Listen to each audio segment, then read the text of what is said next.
Amen ya. Uh, kita masuk firman Tuhan. Sebelum itu, selamat datang kepada mereka yang mungkin baru masuk ya, baru join. Dan juga kita mau ucap selamat datang kepada mereka mungkin yang menonton lewat offline dari YouTube. Saya berdoa dan semoga firman Tuhan memberkati Anda dan memberikan Anda dorongan, inspirasi untuk lebih melayani Tuhan dan berjalan bersama dengan Tuhan pada tahun ini. Tema kita tahun ini di gereja, saya tahu gereja-gereja lain ada tema-tema tersendiri, tapi di gereja kita, tema kita tahun ini adalah berjalan bersama dengan Allah. Ya, dan bulan lalu saya sudah khotbahkan beberapa siri firman Tuhan, berjalan bersama dengan Tuhan. Ya, dan bulan ini Pastor Syukaina sudah khotbah memulakan bulan ini dengan khotbah berjalan di dalam kasih Tuhan minggu lalu. Dan saya pikir itu suatu firman Tuhan yang luar biasa yang memberkati untuk kita berjalan di dalam kasih Tuhan, karena kita tidak boleh berjalan di dalam bersama dengan Tuhan kalau kita tidak berjalan di dalam kasih Tuhan. Itu salah satu kriteria untuk berjalan bersama dengan Tuhan, harus berjalan di dalam kasih. Nah, banyak lagi ya bagaimana kita boleh berjalan dengan Tuhan. Ya, tapi malam ini saya mau menyentuh tentang menyatakan kasih Allah melalui penginjilan. Menyatakan ataupun uh, to manifest God's love. Ya, memanifestasikan kasih Allah lewat penginjilan. Yaitu dari kita, saudara-saudara. Kasih Allah itu orang lain atau manusia tidak akan mengalami kasih Allah kalau bukan dari kita. Kita adalah katalis, ya. Katalis ataupun penyambung, ya. We are the catalyst ataupun penyambung supaya Tuhan bekerja lewat kita dan dia akan memanifestasikan, mengalir dari hidup kita dan supaya orang lain akan mengalami kasih Tuhan dan kebaikan Tuhan, saudara-saudara.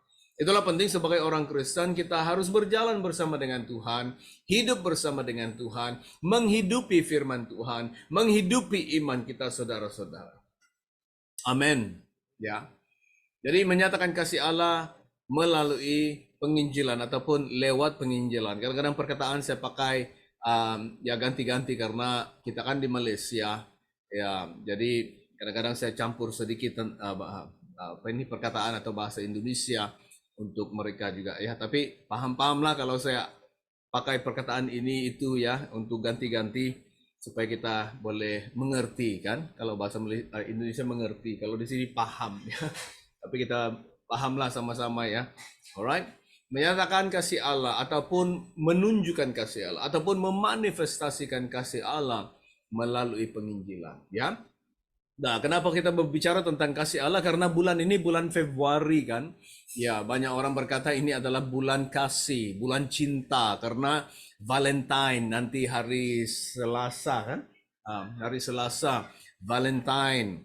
Banyak orang nanti pergilah ya untuk apa ini? Pergi dating ya, jumpa dengan teman lelaki, teman wanita, pergi dinner lah, ya makan malam lah, pergi berdua-duaan lah, ya mungkin tepi pantai, tepi sungai, tepi parit barangkali pun boleh lah, ya karena dia kata bulan kasih, bulan Valentine, ya. Ya saya dengan istri kami tidak begitu hiraukan tentang inilah, ya Valentine tak Valentine kita hidup dalam kasih sebagai suami istri lah. Saya tidak tunggu Valentine untuk saya merasa saya ada kasih atau saya ini jatuh cinta dengan istri. Ya tak perlulah ya.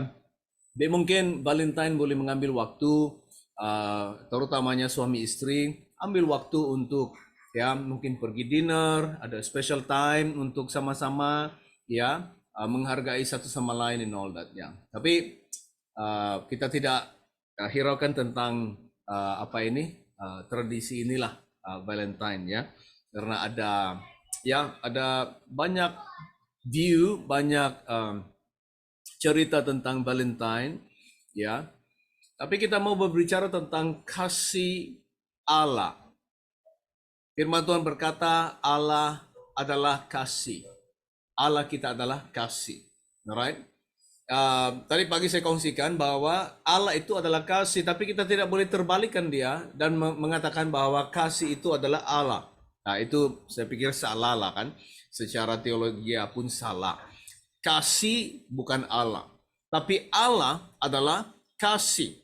Kasih itu adalah suatu atribut ya, ataupun ya karakteristik Allah, atau apa yang dipanggil atribut ya, kudrat saya pikir ya, karakteristik Allah atau karakter Allah yang ada di dalam dia. Dia adalah kasih. Bukan hanya Tuhan itu dia memiliki kasih, tapi Allah itu adalah kasih. Ya, He is love. He is love. God is love. Dia adalah kasih. Jadi banyak orang dia merayakan Valentine, dia pikir dia mengerti tentang kasih karena ini hari Valentine atau bulan Valentine, jadi kita mengalami kasih. Tapi kalau kita berharap tentang Valentine ataupun kita mau tunggu dan memakai Valentine untuk menyatakan kasih, saya pikir kasih itu sangat terbatas. It's limited. It's a limited love. Ya. Tetapi kasih Allah itu adalah kasih yang tidak ada batas. Kasih Allah itu dia disebut agape. Agape. God's love is agape love. Kasih yang tidak ada, tidak pandang rupa, tidak pandang bulu. Is unconditional love. Tanpa syarat. Allah mengasihi Anda. Allah mengasihi saya di sini. Allah mengasihi Anda di situ. Allah mengasihi Malaysia. Allah mengasihi Indonesia, Singapura, Filipina, Thailand, Kambodia, Vietnam, seluruh negeri di Asia Tenggara, seluruh negeri di dunia ini Allah mengasihi semua. Tuhan menurunkan hujan di sini, Tuhan juga menurunkan hujan di situ. Tuhan memancarkan matahari di sini, Tuhan memancarkan mataharinya di situ. Kasih Allah itu tidak ada condition, tidak ada syarat. Dia mengasihi semua. Tuhan itu tidak pilih kasih. Amin. Itu kasih Allah. Allah adalah kasih. 1 Yohanes 4 ayat 8. Saya lupa translate itu. 1 Yohanes. 1 John 4:8. Ya. Nah, karena dia mengasihi kita, dia telah mengutus anaknya untuk menyelamatkan kita. Itu adalah demonstrasi kasih Allah. Kasih Allah dinyatakan seperti itu melalui anak dia. Bukan saja melalui ciptaannya, karena Allah itu mencintai manusia, lalu Tuhan menciptakan manusia, dia meletakkan mereka di Taman Eden, Tuhan meletakkan manusia dalam dunia ini, memberikan segala sesuatu, menyediakan segala sesuatu bagi manusia. Tapi lebih daripada itu, karena manusia telah jatuh ke dalam dosa. Kita baca dalam Kejadian 1, Kejadian 3, bagaimana Tuhan menciptakan manusia dalam Kejadian 1 dan memberikan segala sesuatu, menyediakan segala sesuatu, memberikan mereka perintah firman Tuhan untuk mereka hidup. Ya, sebenarnya hidup dengan baik, hidup kudus, dan hidup untuk selama-lamanya. Karena Tuhan meletakkan 2 pohon di Taman Eden. Pohon tentang pengetahuan akan apa yang baik dan yang jahat, dan pohon kehidupan. Dan kata Tuhan, kamu boleh makan semua daripada pohon-pohon di dalam taman ini kecuali satu. Buah daripada pohon tentang pengetahuan akan yang baik dan yang jahat. Maksudnya, pohon kehidupan itu mereka boleh makan. Karena rencana Tuhan adalah manusia itu hidup kekal. Itulah sebabnya hari ini Tuhan mengutus Yesus. Barang siapa yang percaya kepada dia tidak akan binasa tapi beroleh hidup yang kekal. Itu memang rencana Allah dari mula. Itulah sebabnya Tuhan meletakkan pohon kehidupan. Kalau kita lihat hari ini sebenarnya pohon kehidupan di Taman Eden itu adalah Yesus. Kita mengambil bagian di dalam Yesus. Kita makan dari Yesus. Dan hari ini kalau kita ambil bagian dalam Yesus, percaya kepada Yesus, menyerahkan hidup kita kepada Yesus, meletakkan iman percaya kepada Yesus, kita akan hidup kekal, beroleh hidup yang kekal. Amin. Tapi manusia jatuh ke dalam dosa dalam Kejadian 3. Iblis datang dan mencobai mereka, menggoda mereka, dan mereka melanggar firman Tuhan. Dan karena mereka melanggar firman Tuhan, mereka kehilangan kemuliaan Allah. Mereka kehilangan tempat di mana Tuhan berikan mereka. Tuhan halau mereka keluar dari Taman Eden. Mereka kehilangan hidup yang kekal. Mereka mati karena firman Tuhan berkata, saat kamu makan daripada pohon pengetahuan apa akan yang baik dan yang jahat, pada hari itu juga kamu akan mati. Jadi manusia mati. Itulah sebabnya tanpa Yesus hari ini kita akan mati. Bukan mati dalam dunia ini saja, tapi mati sampai di sana pun kita mati. Mati itu atau maut itu bermaksud kita terpisah dari Allah. Itu maksudnya maut, saudara-saudara. Yohanes 3:16 katanya, karena begitu besar kasih Allah akan dunia ini, maksudnya akan Anda dan saya, manusia, sehingga ia telah mengaruniakan atau memberikan atau menyerahkan anaknya yang tunggal supaya setiap orang yang percaya kepadanya tidak akan binasa, melainkan beroleh hidup yang kekal. Rencana Allah dari mula. Ya. Rencana Allah dari mula. Jadi karena manusia jatuh ke dalam dosa, dalam Kejadian 3 Tuhan sudah mula merancang penyelamatan, penebusan supaya manusia dipulihkan, manusia redeem, ditebus daripada dosa, daripada kuasa setan, kuasa kegelapan, ditebus melalui Yesus Kristus supaya kita beroleh hidup yang kekal. Nah, kasih Allah itu begitu besar katanya, Yohanes 3:16. Allah memberikan, mengaruniakan, menyerahkan anaknya. He gave up his son. He surrendered his son. Menyerahkan anaknya yang tunggal. Kalau kita tanya soalan, berapa di antara kita, orang tua, ibu bapak, yang sanggup menyerahkan anaknya untuk seseorang, untuk menyelamatkan seseorang? Atau kita bilang, oh itu teman saya di dalam penjara. Jadi biarlah dia keluar, dia dikeluarkan, dibebaskan, biarlah anak saya yang gantikan tempat dia. Saya pikir tak ada orang yang mau buat begitu kan? Ya. Tapi di dalam istilah tentang penyelamatan yang Tuhan berikan, Allah menyerahkan, Allah memberikan anaknya yang tunggal untuk menyelamatkan Anda dan saya. Tapi kondisinya adalah barang siapa percaya kepada dia atau orang yang percaya kepadanya tidak akan binasa, melainkan beroleh hidup yang kekal. Terus, dia telah menunjukkan kasihnya melalui kematian dan kebangkitan anaknya, yaitu Yesus. Di dalam kayu salib, di dalam kematian Yesus, dikubur Yesus, Yesus naik ke surga, kebangkitan Yesus. Itulah caranya bagaimana Allah menyatakan kasihnya kepada kita. Roma 5 ayat 8 berkata, akan tetapi Allah menunjukkan kasihnya kepada kita atau mendemonstrasikan. Bukan saja dia menunjukkan begitu, tapi dia mendemonstrasikan. Dia mengilustrasikan bagaimana Yesus disalibkan. Allah mempamerkan kasihnya. Allah menyatakan, Allah mendemonstrasikan. Di dalam bahasa Inggris, but God demonstrate His love toward us, that while we were yet sinners, Christ died for us.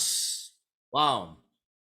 So God demonstrate, Allah demonstrasikan kasihnya, mengilustrasikan kasihnya lewat kayu salib.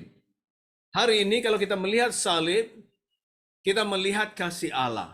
Salib itu bermaksud kasih Allah. Salib itu menyatakan kasih Allah. Salib itu menyatakan bagaimana besarnya kasih Allah akan dunia ini. Salib itu menyatakan bagaimana besarnya kasih Allah kepada Anda dan saya. Yesus disalibkan.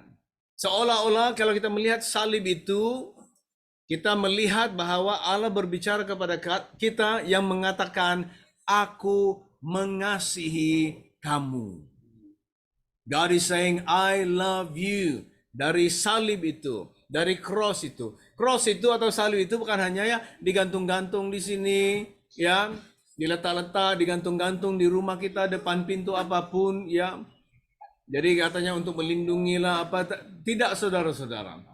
Salib itu berbicara tentang kasih Allah. Seolah-olah Tuhan berbicara kepada kita mengatakan bahwa I love you.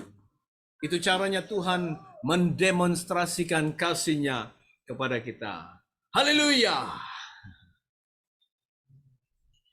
Jadi saat kita percaya kematian dan kebangkitan anaknya atau kasih-Nya, kita akan diselamatkan.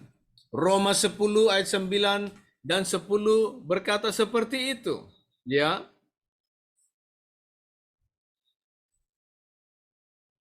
Roma 10 ayat 9 dan 10 katanya, sebab jika kamu mengaku dengan mulutmu bahwa Yesus adalah Tuhan dan percaya dalam hatimu bahwa Allah telah membangkitkan Dia dari antara orang mati, maka kamu akan diselamatkan.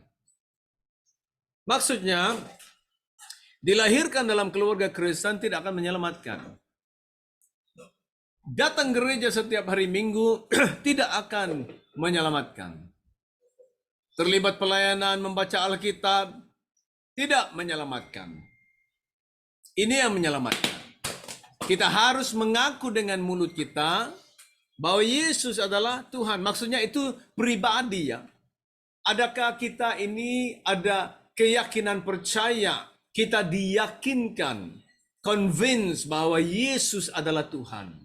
Karena banyak orang kalau bukan pekerjaan Tuhan, Roh Kudus dalam hidupnya, dia tidak boleh mengaku bahwa Yesus adalah Tuhan. Banyak orang juga yang masuk dalam gereja, dia bukan percaya sepenuhnya Yesus adalah Tuhan. Dia tidak percaya sepenuhnya bahwa Yesus adalah satu-satunya jalan keselamatan, jalan ke surga. Karena mereka berkata, semua jalan menuju kepada Tuhan. All roads lead to God or lead to heaven. Tidak benar. Kita harus diyakinkan. Kita harus diyakinkan bahwa Yesus, kita mengaku dengan mulut kita bahwa Yesus adalah Tuhan. Dan percaya dalam hati bahwa Allah telah membangkitkan Dia dari antara orang mati. Baru katanya, maka kamu akan diselamatkan. Karena dengan hati orang percaya dan dibenarkan. Dan dengan mulut orang mengaku dan diselamatkan. Wah, luar biasa firman Tuhan ini, saudara-saudara. Amen. Karena banyak orang Kristen hari ini, mereka hanya orang Kristen hari Minggu. Banyak orang Kristen, mereka orang Kristen tradisi. Mereka tidak ada personal conviction, ya, keyakinan pribadi, ya, kesedaran pribadi, kepercayaan pribadi tentang mereka dengan Allah, hubungan mereka dengan Tuhan. Ya, mereka berada di dalam level hanya menjalani kehidupan agamawi, bukan suatu kehidupan hubungan yang benar, yang erat, yang intim, yang personal dengan Allah sendiri.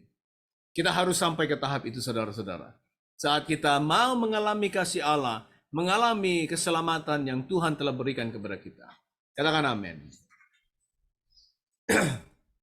Dan kalau kita percaya, kita sudah terima Yesus, mengalami kasih Allah, diampuni, dibebaskan, ditebus, diberikan hidup baru, ditransformasi, diubahkan, dibebaskan oleh Tuhan. Mengalami kasih Allah dalam hidup kita. Kita telah diperintahkan untuk mengungsikan kasih Allah ini. Markus 16 ayat 15 dan 16. Firman Tuhan berkata, Yesus ini yang berbicara, katanya, lalu ia, yaitu Yesus berkata kepada mereka, pergilah ke seluruh dunia, beritakanlah Injil. Ya, declare, proclaim, preach, beritakanlah Injil. Dan kepada segala makhluk, segala manusia, to all creatures. 16, siapa yang percaya dan dibaptis akan diselamatkan. Tetapi siapa yang tidak percaya akan dihukum. Jadi kita sudah mengalami Tuhan, mengalami kasih Allah, mengerti tentang kasih Allah dalam hidup kita sehingga Dia menyelamatkan kita, memberikan kita hidup yang baru, ya, mengubahkan hidup kita. Kita diperintahkan Perintah Yesus dalam Markus 16 ayat 15-16 ini adalah untuk kita juga, bukan hanya untuk murid-murid Yesus yang dulu. Ya. Nah, satu lagi saya melihat di sini, kalau kita lihat Markus, ini adalah perintah Yesus ataupun amanat agung dipanggil. Perintah Yesus, the Great Commission, the mandate. Ada juga dalam Matius. Biasanya kita baca Matius karena Matius buku yang pertama di dalam Injil kan, Matius, Markus, Lukas, Yohanes. Jadi kita selalu baca dari Matius. Jadi Matius yang kita lihat dulu, Matius yang kita sampai dulu. Jadi kita baca. Jadi dalam pikiran kita pikir Matius yang pertama ya. Tapi sebenarnya buku Injil Markus adalah buku Injil yang pertama dituliskan sebelum Matius. Dan amanat agung itu bermula daripada Markus. Jadi amanat agung yang pertama itu karena ada perbedaannya di antara Markus dan Matius. Ya, di dalam Markus katanya pergilah ke seluruh dunia, beritakanlah Injil. Dalam bahasa Inggris katanya go into all the world and preach the gospel. Jadi kita diperintahkan untuk memberitakan, mengongsikan, ya, mengongsikan. Kalau bahasa Inggris to preach, banyak orang berpikir, oh saya harus jadi pendeta, gembala, ya, untuk berkhotbah. Tidak, saudara-saudara. Hanya menjadi orang percaya kepada Yesus sudah melayakkan Anda untuk memberitakan Injil. Jadi ini tanggung jawab kita. Kita diperintahkan sebenarnya, Anda diperintahkan, saya juga diperintahkan sebenarnya, dan semua orang percaya kepada Tuhan Yesus diperintahkan. Firman ini adalah untuk kita semua. Katanya, pergi beritakan Injil. Kongsikan. Tak perlulah kita menjadi orang yang begitu berpengalaman, begitu expert atau ahli ya di dalam Alkitab, firman Tuhan, menjadi pendeta, ya selesai sekolah Alkitab dan sebenarnya untuk melayakkan kita memberitakan Injil. Saat kita percaya Tuhan, walaupun kita kurang pengalaman, walaupun kita orang Kristen baru, itu sudah melayakkan kita untuk memberitakan Injil. Saudara-saudara, masalah kita hari ini adalah kita tidak pergi. Yesus kata, pergilah, pergilah, pergilah, pergilah. Masalah banyak orang Kristen, mereka tidak ambil perkataan ini dengan serius untuk pergi melakukan, pergi memberitakan, pergi mengongsikan. Kongsikan dengan teman-teman, kongsikan dengan keluarga, kongsi dengan saudara-saudara, kongsikan dengan orang yang kita ketemu. Kita harus pergi beritakan Injil kepada segala makhluk. Kenapa? Karena siapa yang percaya dan dibaptis akan diselamatkan. Yang tidak percaya akan dihukum. Bahasa Inggris katanya they will be condemned. Mereka akan dihukum. Jadi kita telah diperintahkan saudara-saudara. Saya percaya kita anak-anak Tuhan, kita orang-orang percaya, terutamanya mereka yang sudah lama dalam gereja. Saya percaya kita sudah mengalami kasih Allah dalam hidup kita. Banyak kali Tuhan campur tangan dalam hidup kita. Dia melakukan mujizat, kesembuhan, berkat apapun. Kita boleh bersaksi. Nah, kenapa kita tidak mau kongsikan itu kepada teman-teman atau kepada orang yang kita ketemu?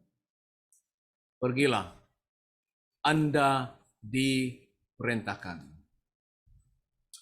Dan karena itu, karena kita diperintahkan Yesus untuk memberitakan Injil, mengongsikan kebaikan Tuhan, mengongsikan keselamatan, mengongsikan ya kasih Tuhan kepada orang lain.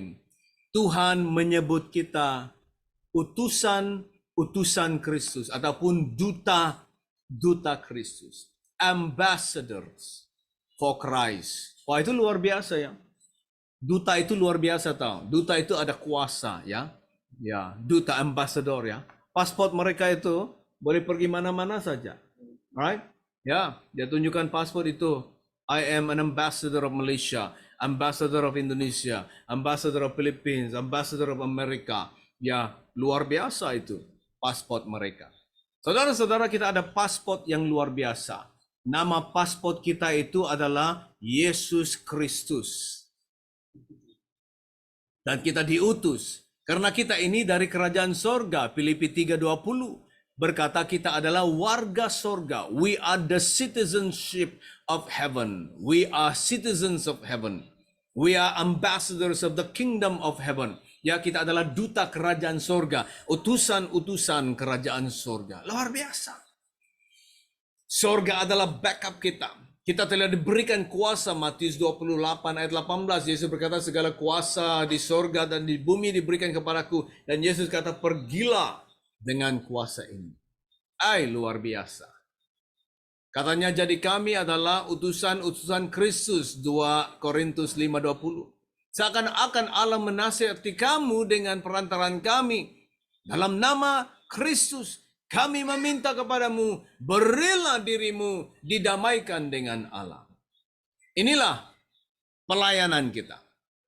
Inilah ministry kita.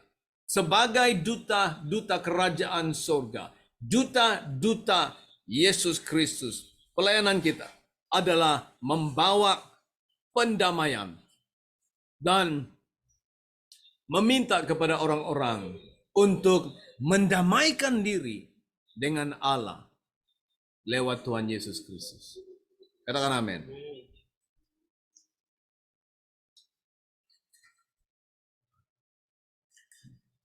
Kembali kepada Kisah Rasul 1 ayat 8 tadi. Ya, something wrong with the pandai lompat ya, kita punya clicker ini. Ya, kepada siapakah kita boleh mengongsikan berita baik atau kasih Allah ini? Ya, berita baik tentang kasih Allah. Dalam Kisah Rasul 1 ayat 8 dia berkata, tetapi kamu akan menerima kuasa kalau Roh Kudus turun ke atas kamu dan kamu akan menjadi saksiku di Yerusalem dan di seluruh Yudea dan Samaria dan sampai ke ujung bumi. Saya lihat seperti ini. Yerusalem itu karena Yesus memerintahkan muridnya untuk menjadi saksinya. Kalau Roh Kudus turun ke atas mereka, mereka menerima kuasa, dikuasai oleh kuasa dari sorga. Dan mereka menjadi saksi Yesus, saksi-saksi Yesus yang memberitakan berita baik, memberitakan Injil. Di mana? Bermula dari Yerusalem, selepas itu seluruh Yudea, Samaria, dan ujung bumi. Yerusalem berbicara tentang keluarga kita, teman-teman kita, rakan sekerja kita, orang terdekat, lingkungan kita. Ya, seluruh Yudea berbicara tentang kampung Anda, kota Anda, perumahan-perumahan di mana Anda tinggal, taman-taman di mana Anda tinggal. Itu adalah Yudea. Ya, kenapa Yudea? Yudea itu adalah tempat orang-orang Yahudi kan, anak-anak Tuhan orang Israel. Jadi masih dekat lagi. Ya, seluruh Yudea. Jadi yang di dekat kita ini berbicara Yudea kita. Kita berada di Yudea. Dan selepas itu ke Samaria. Samaria itu tempat orang-orang belum terjangkau karena Samaria ini adalah orang-orang bukan percaya. Mereka adalah Gentiles ya. Belum terjangkau, belum percaya. Kongsikan firman Tuhan. Dan ujung bumi berbicara tentang negeri-negeri lain yang jauh. Mungkin kita perlu melakukan misi atau mission trips ya, dan lain-lain lagi. Saudara-saudara, itulah tempat-tempat kita boleh kongsikan firman Tuhan.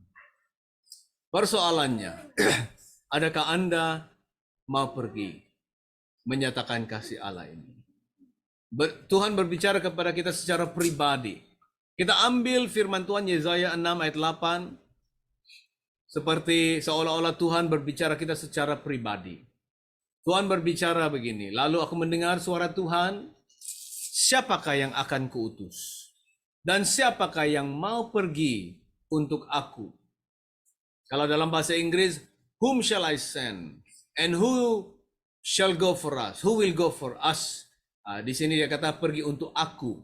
Tapi di dalam bahasa Inggris katanya pergi untuk kami. Us. Kami di situ berbicara tentang Allah Tritunggal. Bapa, Anak, dan Roh Kudus. Ya, maka sahutku Yesaya berkata, ini aku, utuslah aku.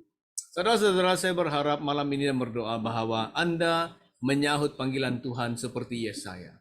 Mengatakan kepada Tuhan, ini aku, utuslah aku. Utuslah aku.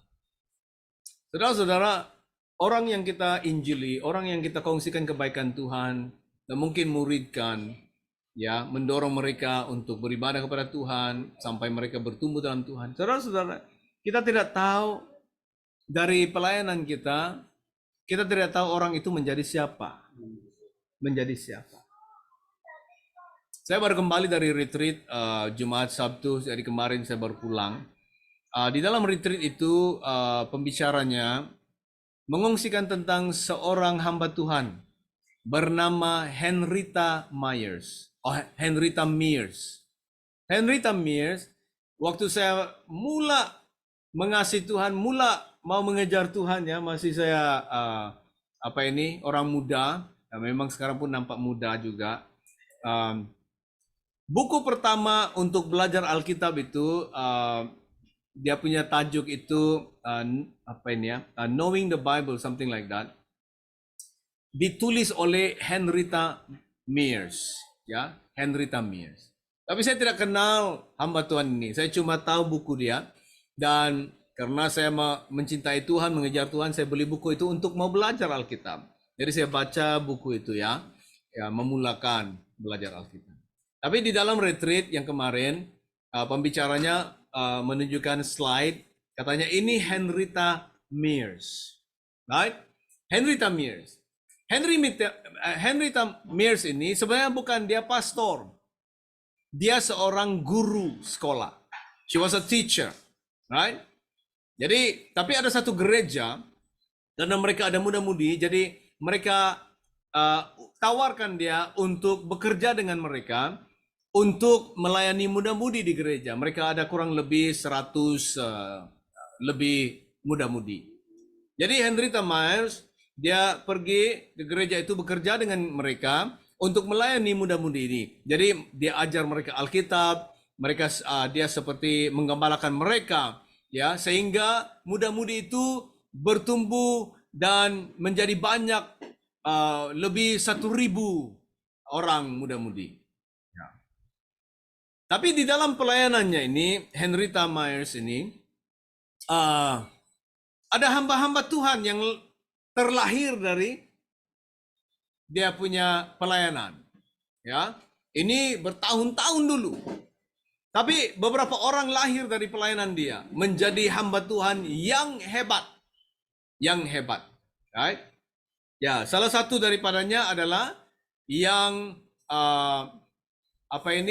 yang kita kenal hari ini dipanggil Billy Graham. Billy Graham adalah salah satu muda-mudi dari pelayanan Henrietta Myers.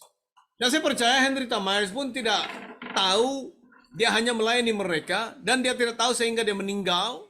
Dia pun tidak tahu bahwa orang-orang ini akan bangkit. Ya, akan bangkit. Dan ada beberapa lagi hamba Tuhan yang terlahir daripada pelayanan Henrietta Myers. Saudara-saudara, kalau kita menyahut panggilan Tuhan, kita tidak tahu impak yang kita berikan kepada orang-orang yang kita layani.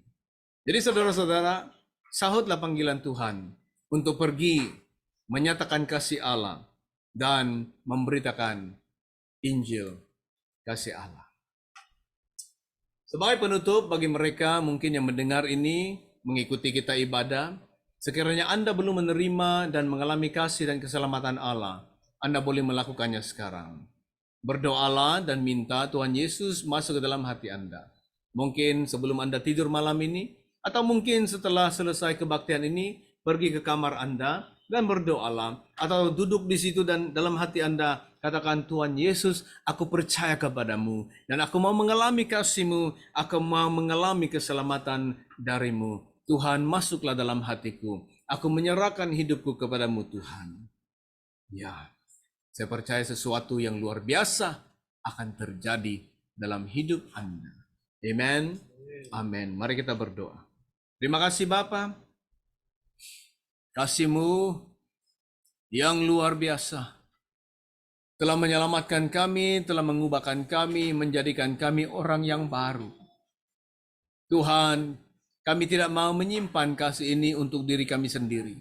Tapi kami mau menyahut panggilan Tuhan yang mengatakan, siapakah yang mau pergi? Siapakah yang akan kuutus? Tuhan, kami mau menyahut panggilan-Mu. Ini aku Tuhan, utuslah aku. Bapa, banyak orang di luar sana memerlukan kasih-Mu. Banyak orang di luar sana memerlukan keselamatan-Mu. Pakailah kami Tuhan, pakailah kami Tuhan. Berilah kami jiwa-jiwa. Bawalah kami ke jalan di mana kami akan bertemu dengan jiwa-jiwa yang memerlukan kasih Tuhan. Urapi kami, kuasai kami, Tuhan, supaya kami mampu mengungsikan kasih Tuhan kepada mereka. Sehingga mereka diselamatkan, sehingga mereka dimuridkan, dan mereka melayani Tuhan. Terpuji nama-Mu, terima kasih. Di dalam nama Yesus kami berdoa. Amin. Amin. Silakan saudara, pergilah dan beritakanlah Injil dan kasih Tuhan kepada segala makhluk. Tuhan memberkati, kita jumpa minggu depan. Shalom.